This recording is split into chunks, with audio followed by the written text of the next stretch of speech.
So we wanted to ask the question today. Yes. What is one of the best choices you've ever made? So Angie, you go. Okay. Well, two come to mind. Two of the best choices. One was marrying Greg because we fit. We fit. We love each other. He's goofy and funny and intelligent, and we work really well together. And we met working together, so that bodes well for a relationship. And he was nothing like any of my four brothers, which also bodes well. He was definitely somebody at an early age who inspired me to be better. So how sweet. The other best choice was definitely a joint decision for Greg and I, and that was, as we were raising our kids, that they could tell us anything, anything, and it didn't matter, and whatever it was, we would get through it. That's fantastic. So what's one of the best decisions you ever made? One of the best ones was going into therapy. All the Wayne Dyer books couldn't get me through certain stuff. Yeah. So it really helped when my mother died. It really helped when I had cancer. And I kind of wish I'd gotten it right after I broke my back. But that was a great decision. There were so many things like people would say to me, and I think, gosh, that's rough, But I wasn't really getting it, so I'd bounce it off.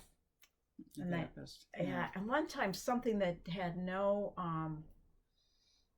it wasn't what I was getting across, but I was telling the therapist one time, my mother said something to me after a big thing happened to me. She said, "What's wrong with you?" And and she goes, "That's not really helpful to say that to someone."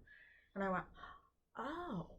I went, "Oh, that's not a good thing to say to me." Yeah. And for some reason I was like, "Oh, that's so great." Yeah. The other decision I made that I think was really smart is to say, "Okay, I'm going to walk again." After I was really broke my back. It looked like I'd never walk again after the spinal cord was almost severed. And then I went, I'm going to walk again. So that was a great decision. Yes. I mean, it took a lot of work and everything. Do you remember what were the circumstances surrounding the decision, or was there something that really brought you to that point?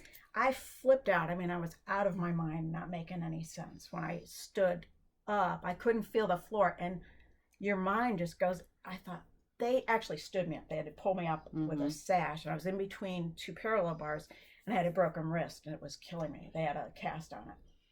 And she goes, "Look, you're standing." And I thought, well, I must be in a hole because I can't feel the floor. And then she said, "Try to take a step." And I went, "Okay, what's the big deal?" And then I was like, I can't. It took a long time. Then the other foot. So anyway, when I realized what was going on, I just sobbed. And then she sat me down and she said, "You'll probably walk again. You probably walk." But she was crying with me, this amazing sure.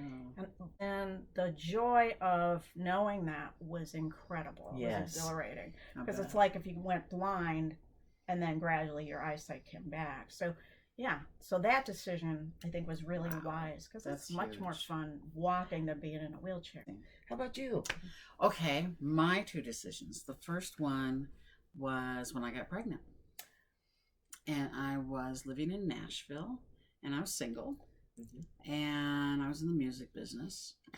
Anyway, so it turns out I was pregnant, and I went to the bar to meet with some of my friends, and they were all like, "What are you gonna do? What are you gonna do?" And I was like, "I'm gonna have him. Of course, that's what I'm gonna do." A baby? Well, I'm single. Oh, I thought you were married. No, not at that time. I was single and 30, 31, something like that, young, and we were having a good time and in the music business. And so I could easily have made the choice. Sure. No, I really don't. Because abortion was legal, I believe, at that. I'm sure it was at that point in time. 30 years ago, 85. Yeah. And so I could have done that, but I just had a feeling. And I think most of my good decisions are because I felt them. Yes. Not because I thought them, but because it was boom right there, and there was no question. I'm gonna have this baby, and it was the best thing I've ever done. It was getting married to Rose. There you go. Hi, honey.